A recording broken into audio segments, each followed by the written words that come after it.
Hello, hi and welcome to our channel react with Priyanka. कैसे हैं आप सब लोग? उम्मीद है कि बहुत अच्छे होंगे। मैं भी बहुत बढ़िया हूँ। और मैंने कहा ना, मैं बात करने बैठूं कोई भी टाइम हो सकता है, सुबह दोपहर शाम। बट ये जाए बिना नहीं मान सकते। मेरे रिएक्शंस पे इसका शगुन की आवाज़ आनी बहुत ज़रूरी है। ये जब लगता है तो मेरे रिएक्शन सक्सेसफुल हो जाते हैं। खैर चलिए, अगर जो आप हमारी फैमिली में नए हैं, पहली बार आए हैं, तो हमारे इस चैनल को सब्सक्राइब करना मत भूलिएगा। एंड नोटिफिकेशन के लिए बेल आइकन को प्रेस कर दीजिए, ताकि मेरे नए रिएक्शंस के नोटिफिकेशंस आपके पास रेगुलर पहुंचते रहे। आप अगर जो हमारे पुरानी फैमिली है और अगर जो हमारे वीडियोस आपको अच्छे लगते हैं तो लाइक, कमेंट एंड शेयर करना मत भूलिएगा। और चलिए, जैसे कि अभी हमने सुबह भी एक रिएक्शन दिया था, और इस समय अभी मैं सोने जा रहा था तो अचानक मैंने एक अप्सरा मॉम की लाइव देखी। और अप्सरा मॉम की लाइव के बाद मैंने देखा जगत भैया जी का एक अप्सरा मॉम की लाइव में पता चला कि एक कम्युनिटी आई है। कम्युनिटी के बाद फिर मैंने देखा हमारे जगत भैया जी का एक ब्लॉग उनके नए चैनल पे। तभी नया नया सब्सक्राइब करवाया है सबसे, वही वाला, जान तो रहे हैं सब लोग। अब मैं ये सोच रहा था कि ये मैं एक्चुअली सुबह जब उनका सृष्टि आयुष का एक उन्होंने किया था, ब्लॉग डाला था। सृष्टि आयुष के ब्लॉग के बाद मैं ये सोच रहा था कि अ, अगला नंबर किसका आने वाला है, क्योंकि उन्होंने अंकुश जी का, अंकुश को, देन सृष्टि को तो कर दिया, उनके लिए तो बोल दिया जो बोलना था। और मैं ये सोच रहा था, तब से बहुत टाइम से ये सोच रहा था कि अगला नंबर ये कौन हो सकता है, किसका नंबर हो सकता है। पर ये जहां पर पहुंचे, मुझे वहां अभी मतलब एक्सपेक्टेड नहीं था। बट वहां पर जब ये पहुंचे ना, तो मतलब एक्चुअली बार बार वो एक हमारे डाउट की सुई है ना, शक की सुई जो है वो घूमती है। वो बार बार अपनी बात को वहां पर पहुंचा देते हैं कि कहाँ से ये चीजें आ रही हैं। सृष्टि के टाइम पर भी ऐसा लगा, देन अंकुश वाले केस में भी लगा कि ऐसा हुआ। देन आज जब इन्होंने भोपाल पहुंच गए, तो अभी इस शक को मतलब विश्वास में बढ़ता जा रहा है, क्योंकि वहां पर पहुंचने का कोई रीजन बनता नहीं था। क्योंकि देखिए, वो बात आपकी बिल्कुल सही है कि जब जहाज डूबता है तो सबसे पहले चूहे भागते हैं। एक छोटी फैमिली से बिलोंग करने वाला, छोटी फैमिली है, छोटा परिवार है। और देखिए, आपने जैसे कि बोला कि वो अपने ससुर की बुराई करती थी, देवर की बुराई करती थी, परिवार की बुराई करती थी। लगभग लगभग 99 पॉइंट, जैसे आपने बोला ना कि 99% लोग, आपके हिसाब से यूट्यूबर्स जो है वो पैसे के लिए काम करते हैं, 1% को छोड़ के, जिनमें से कुछ एक को आप जानते हो। ऐसे ही 99% बहुएं या सासें जब कहीं बैठती हैं, तो अपने सास के बारे में या सासें अपने बहुओं के बारे में कुछ ना कुछ डिस्कस करते हैं। अच्छी बुरी सारी बातें डिस्कस करते हैं। और ये कौन नहीं जानता है। एक husband wife, as a husband wife, आपकी और मनीषा के बीच में भी झगड़े होते थे। तो अगर जो वो हुए तो उनके बीच में भी हो सकते हैं। हो सकता है कि बहुत सारी चीजें ऐसी हैं जो आप लोगों ने उसको ऑफ कैमरा आप लोगों के साथ हुई है, आप लोग उसके सामने हो, उन सब सारी चीजों को आपने झेली है।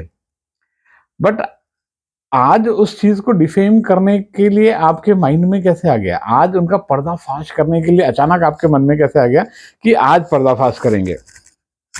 सवाल एक है कि आपने बोला था कि क्या बोला था, याद करने दीजिए। आपने बोला था कि आप अभी किसी भी चीज को ऑनलाइन नहीं दिखा सकते हैं, क्योंकि एज पर नोटिस, जब तक आपके पास ऐसा कोई आदेश नहीं आएगा तब तक आप कोई ऐसे प्रूफ्स नहीं लेके आ सकते हो। ये भी वही है। आप जो है ये प्रूफ लेके आ रहे हो, क्या आपको मतलब ऐसा नोटिस का फाइनल हो गया कि आप ऐसे सारे एक एक करके सबके प्रूफ्स लेके आ सकते हो? सबके प्रूफ लाने के लिए आपको परमिशन मिल गई अभी? क्योंकि अभी तक तो नहीं मिल रही थी।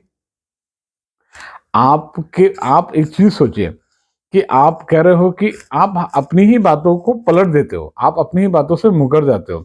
आप ये कहते हो कि ऐसा है कि उस किसी ने आपको धोखा दिया, भोपाल की बहू ने आपको धोखा दिया।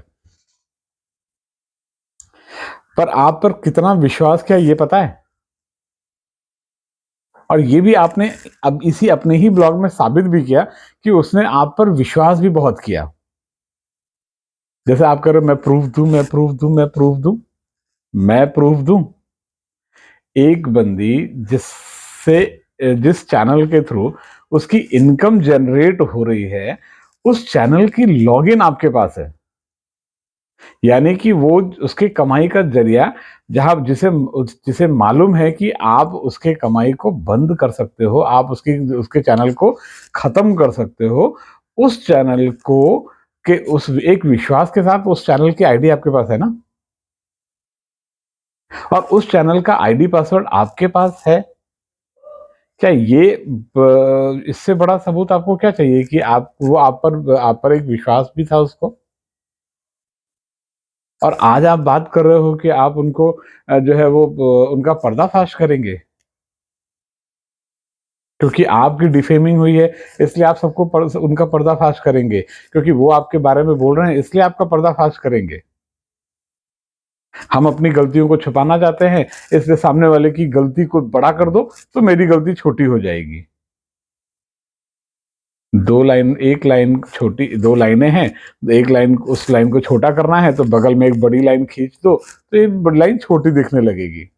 तो अभी क्या करना है, सबसे आसान तरीका है, जगत दीदी ने बोल दिया या जगत दीदी के लिए आप कर रहे हो कि उनकी उनकी उनका नाम खराब हुआ है, उनकी बेइज्जती हुई है, मेरी बेइज्जती हुई है, तो फिर कोई भी ऐसा नहीं बचेगा हमसे जुड़ा हुआ क्रिएटर जिसकी बेइज्जती नहीं होनी चाहिए। सबके राज मेरे पास है, मैं सबके पर्दाफाश करूंगा, सबको डिफेम करूंगा। एक तो ये काम हो सकता है।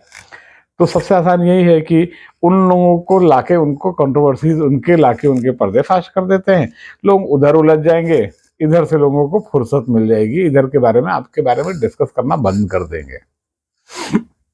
बट रिएक्शन चैनल्स जो होते हैं ना, वो सिर्फ़ और सिर्फ़ एक तरफ़ा चीज़ों को नहीं देखते हैं। रिएक्शन चैनल्स का काम है दोनों चीज़ों को देखना। आप जो चीज़ें बोल रहे हो, वो ठीक है कि आपने पर्दाफ़ाश किया, आपने बोला कि उसने ये बोला, उसने वो बोला, उसने वो बोला। आप चीज़ों को आधे-अधूरे में कन्फ्यूज़न में डाल के चीज़ों को छोड़ देते हो। फिर क्या होगा, लोग अपने-अपने हिसाब से उसमें जोड़ लेते हैं कि आपने ये बोला था इसका मतलब ये हुआ होगा, आपने ये बोला था इसका मतलब ये हुआ होगा। क्योंकि यहाँ पर मोटा-मोटा ये मान के चलिए कि अगर जो 1 लाख व्यूज़ आए, तो 1 लाख बार देखा गया, 1 लाख लोगों के अलग-अलग मानसिकताएँ हैं, 1 लाख लोग अलग-अलग तरीके से सोचेंगे ना उसके बारे में।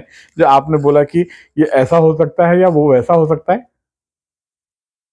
तो आपने तो कहानी छोड़ के बीच में छोड़ के चल दी है कि ये ऐसा होगा और मैं सबको पर्दा आप इमोशनली नहीं, आप ये एक डराने वाले अंदाज़ में ब्लैकमेलिंग कर रहे हो अब।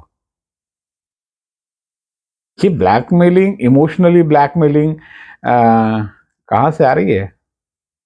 कहीं से आ रही है लगता है। ख़ैर अब वो आपकी कॉल है, वो आपको कहीं से भी आ सकती है। बट मैं फिर भी अभी यही कहूँगा। देखिए लोग जब तक सोशल मीडिया है, जब तक सोशल मीडिया पे आप हो, तो चीज़ों को ख़त्म होने में टाइम लगेगा। अगर कोई चीज़ उठती है, एक आग भी लगती है तो उस आग को बुझने में कुछ समय लगता है। और अगर जो आग बुझ भी जाती है, पानी डाल के बुझा भी दी जाती है, तो धुआँ उठता है और वो धुआँ ज़्यादा फैलता है। तो ये आग बुझाई गई है, इस पे तो इसका जो धुआँ है अभी फैलेगा और इस धुएँ को